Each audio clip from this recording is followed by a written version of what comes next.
আচ্ছা, আপনাদের এই সেন্টারে মূলত কী কী সমস্যা হচ্ছে? আমাদের সমস্যা বলতে এখন মূলত ঘর নাই, রান্নাঘরও নাই। আমরা এক বাগানে স্কুলটা করি। তারপরে মালপত্র রাখারও সমস্যা, বাচ্চা কাচ্চা বসাবো সেটারও সমস্যা।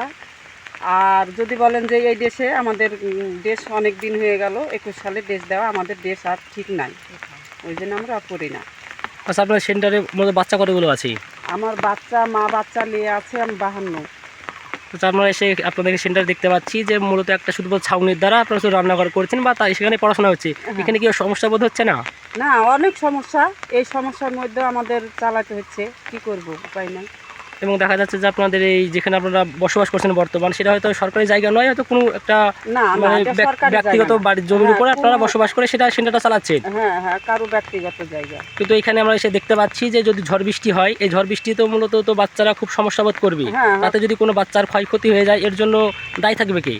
দায়ী থাকবে বলতে ধরেন দায়ী তো আমরাই থাকবো, কিন্তু সেই ঝড় বৃষ্টির সময় আমরা রাখতে পারি না, আমরা বাড়িতে পৌঁছে দিই। তাহলে এই খাবারগুলো কী হয়? খাবারগুলো খাবারগুলো মায়েরা এসে নিয়ে যায়। তাহলে বড় সমস্যার মধ্যেই আপনারা হ্যাঁ, আমরা চলছেন। খুব বড় সমস্যার মধ্যে আমরা স্কুলটা চালাই। আচ্ছা, আপনারা কি আপনাদের এই আধিকারিককে জানিয়েছেন, অঙ্গনওয়াড়ি বিভাগকে? হ্যাঁ, জানিয়েছি।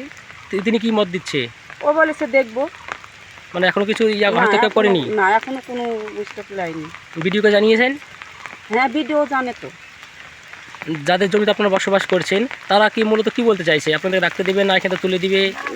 তারা তুলে দিবেও বলছে না, ওরা বলছে যে ঠিক আছে, আমরা ব্যবস্থা করে দিচ্ছি, তোমরা চালাও, এই বলছে। আপনার পুরো পরিচয়টা দেবেন। পরিচয় আমার নাম লতিকা মণ্ডল। সেন্টার চন্নবীপুর দক্ষিণ উত্তর পূর্ব, সেন্টার নম্বর 295।